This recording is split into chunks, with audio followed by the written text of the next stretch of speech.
Excellence learners के online classroom में आप सभी का स्वागत है। और आज हम लोग पढ़ने वाले हैं यहाँ पर सेवैये, जो लिखी गई है रसखान के द्वारा। बच्चों, सेवैये एक प्रकार का छंद है। क्या है यह? छंद। कविता जिस तरीके से लिखी जाती है उसे छंद कहते हैं। यह एक छंद है। इसमें 4 चरण होते हैं। 4 चरण मतलब 4 पंक्ति की है कविता होती है, और पंक्ति का हर एक अंतिम स्वर दूसरे पंक्ति के अंतिम स्वर से मैच करता है, मिलता है। यह एक आप कह सकते हैं कि इसे लोग गा भी सकते हैं। तो सेवैये जो रसखान के द्वारा लिखी गई है, इसके बारे में बात होगी आज। और रसखान का नाम क्या था? असली नाम था इनका सैयद अब्राहम। रसखान मुस्लिम थे, लेकिन इसके बावजूद भी इन्होंने कृष्ण भक्ति के अनेकों कविता सेवैये के रूप में लिखी है। रसखान भक्ति काल के कवि थे, है ना। भक्ति काल के कवि ने क्या किया है? भक्ति से संबंधित, चाहे वह कृष्ण के हो या फिर राम के हो, इसके संबंधित अनेकों कविता की रचना की है। तो आज इसी सेवैये की विशद व्याख्या मैं यहां से करूंगा। आशा है आप लोग ने पेन, पेपर और बुक निकाल लिया होगा, क्योंकि मैं बार बार आप लोगों से यही कहता हूं। और हाँ, अगर नहीं निकाला है तो चलिए झट से बुक, पेपर और पेन लेकर रेडी हो जाइए। मैं अभी आपके सामने इसकी व्याख्या कर रहा हूं, ठीक है।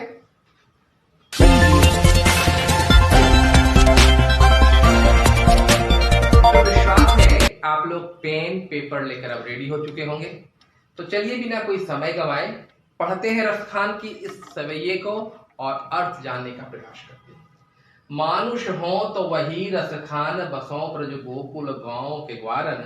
जो पशु हो तो कहाँ बस मेरो, चरो नित नंद की धेनु मंझारन। पाहन हो तो वही गिरि को, जो कियो हरि छत्र पुरंदर धारण। जो खग हो तो बसेरो कियो, मिली कालिंद कूल कदम्ब के डार। यह रही पहली सेवैया, और इसमें कृष्ण के प्रति अपनी अनन्य भक्ति को किस तरीके से रेखांकित किया है कवि रसखान ने, वो बड़ा ही रोचक है। पद का लालित्य देखते ही बनता है। कहते हैं मानुष हो तो वही रसखान। एकदम घोषणा करते हुए रसखान कह रहे हैं कि यदि मैं मनुष्य हूं अगले जन्म में या जब कभी, तो बसों ब्रज गोकुल गांव के ग्वारन, तो ब्रज का मैं ग्वाला बनूं। क्या बनना चाह रहे हैं? ब्रज का ग्वाला। और अगर पशु हो जाऊं तो कहां बस मेरो, चरो नित नंद के धेनु मंझारन। नंद भगवान कृष्ण के पिताजी का नाम था। धेनु मतलब गाय, मंझार मतलब झुंड। क्या कह रहे हैं रसखान कि यदि मैं पशु हो जाऊं तो बाबा नंद की जो गायों का झुंड है उसके बीच में मैं चरूं। क्यों? वह गाय चराने वाला कौन? गोपाल कृष्ण ही तो था। पाहन हो तो वही गिरि को, जो कियो हरि छत्र पुरंदर धारण। जो खग हो तो बसेरो करो, मिली कालिंद कूल कदम्ब के डार। छंद कितना प्रवाहपूर्ण है, शब्द में कितना लालित्य है। कह रहे पाहन हो तो वही गिरि। पाहन मतलब पर्वत। अगर मैं पर्वत हूं तो वही गिरि। गिरि भी पर्वत का पर्यायवाची शब्द है। तो वही गिरि बनूं, वही पर्वत बनूं, जो कियो हरि छत्र पुरंदर धारण। छत्र रूपी बनाया था, छत्र बनाया था, छाता का प्रयोग किया था भगवान कृष्ण ने। पुरंदर मतलब इंद्र के सामने, जब भयानक वर्षा हो रही थी। भागवत की यह कथा है, इस बात को यहां पर दृष्टांत में दिया है कवि ने। और जो खग हो तो बसेरो करो, और यदि मैं पक्षी हो जाऊं तो कहां मिलूं, कहां रहूं, करो मिली कालिंद कूल कदम्ब के डाल। कालिंद मतलब यमुना। यमुना के किनारे जो वो कदम्ब है, मैं उसके डाल पर बैठा रहूं। मतलब रसखान कह रहे हैं मैं जन्म में पशु, पक्षी, आदमी, गाय कुछ भी बनूं, लेकिन किसी भी हाल में कृष्ण की सानिध्यता हमें मिलती रहनी चाहिए। मैं कृष्ण के ही समीप रहूं। यह इनकी अनन्य भक्ति है, यह इनकी आकांक्षा है। समझ में आई बात? चलिए बढ़ते हैं दूसरे सेवैये की तरफ। या लकुटी अरु कामर, या पर राज तिहु पुर को तज डारो। आठहु सिद्धि नवो निधि के सुख, नंदन की गाय चराय विसारो। रसखान कबो इन अखियन सो, ब्रज के बन बाग तड़ाग निहारो। कोटिक एकल धोत के धाम, करील के कुंजन ऊपर बार। इसमें भी अपनी अन्य समर्पण भक्ति का एक दृष्टांत, एक प्रयोग और एक उदाहरण रसखान प्रस्तुत कर रहे हैं। या लकुटी अरु कामरिया, या लकुटी, लकुटी मतलब लाठी। भगवान कृष्ण जब गांव में गायों के साथ उसे चराने के लिए ले जाते थे तो हाथ में एक लाठी होती थी। या लकुटी और कामरिया, एक कम्बल होता था। पर राज तिहू पुर को तबिडारों, कह रहे हैं रसखान कि वह कम्बल और लाठी के बदले में कभी मुझे तीनों लोगों का राज्य मिलने की भी संभावना हो तो मैं उसे छोड़ डालूं। डाली मतलब छोड़ देना, फेंक देना।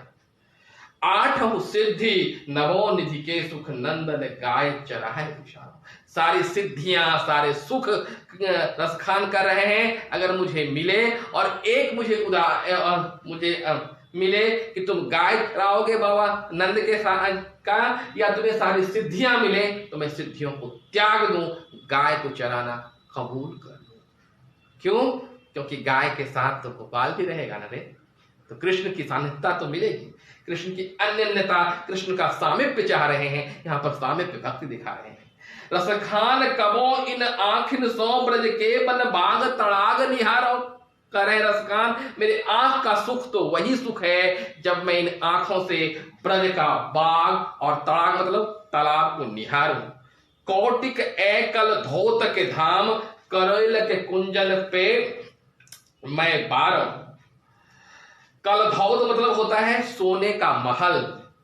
करील कुंज जो बेर झाड़ियों में पाई जाती है, उसके लिए कह रहे हैं रसखान कि यदि मुझे स्वर्ण अट्टालिकाएं भी मिले, सोने के घर में ऐशो आराम की जिंदगी मुझे मिले, और दूसरी ओर मुझे कहा जाए कि करील के कुंज में, करील के वन में घूमने का, तो मैं वह कबूल कर लूं। मुझे नहीं चाहिए स्वर्ण अट्टालिकाओं में रहने का सुख।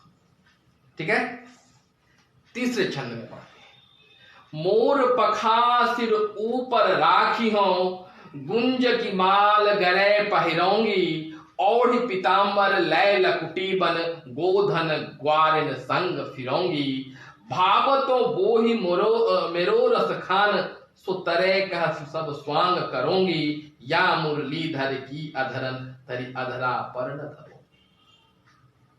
यहां पर देखिए, यहां पर पहले दो सेवैयों में तो उन्हें कृष्ण की सानिध्यता चाहिए थी, कृष्ण का सामिप्य चाहिए था, कृष्ण की निकटता चाहिए थी, और इस तीसरे में तो वे खुद कृष्ण ही बन जाना चाहते हैं, कृष्ण का नकल करना चाहते हैं। मोर सखा मोर पखा सिर ऊपर ही राखियों, माथे पर क्या रखूंगा? मोर का पंख रखूंगा, कृष्ण रखते हैं ना। कुंज की माल गले पहनोंगे, और कुंज का जो फूल है उसकी माला मैं गले में पहनोंगे। ओढ़ी पीताम्बर पै लकुटी बन, गोधन ग्वालिन संग फिरोंगी, और पहनूंगा कौन सा कपड़ा? पीताम्बर, पीला वस्त्र हो जिसका, पीताम्बर। यहाँ पर यह बहुब्रीहि समास है, तो पीले कपड़े को पहनूंगा और ग्वालों के संग फिरूंगा।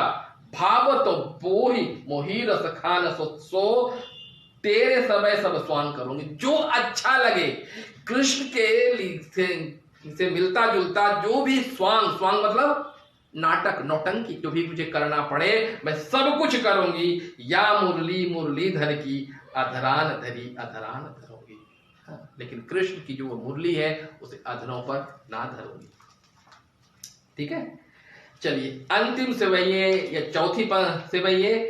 कान निदय अंगुरी रहबो, जब ही मुरली धुनि मंद बजई है। मोहनी तानन सो रसखान, अटा चढ़ी गोधन गई है तो गई है। तेरी सिगरे ब्रजलोगिनी, कालिन कौं कितने समुझई है। मायरी बा मुख की मुस्कानी, संभार न जई है न जई है न जई है। कितना सुंदर सा भाव। कान दे अंगुरी रहबो, जब ही मुरली धुनि मंद बजई है। कान में क्या करूंगा? उंगली डाल लूंगा, कृष्ण की मुरली को ना सुनूंगा। मोहनी तानन तो सो रसखान, अटा चढ़ी गोधन गई है सो गई है। टैरी मतलब पुकारना, टेरी मतलब पुकारना, है ना।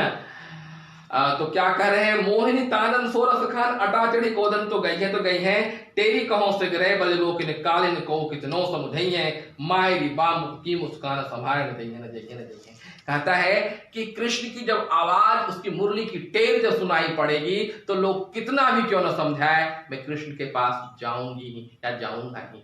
यह भाव है रसखान का, पूर्ण रूप से कृष्ण के ऊपर समर्पित उनकी सारी कविताएं थी। और रसखान भक्ति काल के अद्वितीय कवि थे। इन्होंने कविता लिखने की एक बहुत ही बेहतरीन शैली अपनाई, जिसे सेवैये कहा जाता है। ठीक है, तो यह रही इसकी व्याख्या। बच्चों, मुझे पक्का विश्वास है आपको कविता की सारी पंक्तियां और उसके अंतर्निहित भाव समझ में आ गए होंगे। बात रहे इस पाठ के प्रश्नोत्तर की। यदि आपको इस पाठ का प्रश्नोत्तर चाहिए तो आप मुझे कमेंट बॉक्स में कमेंट करें।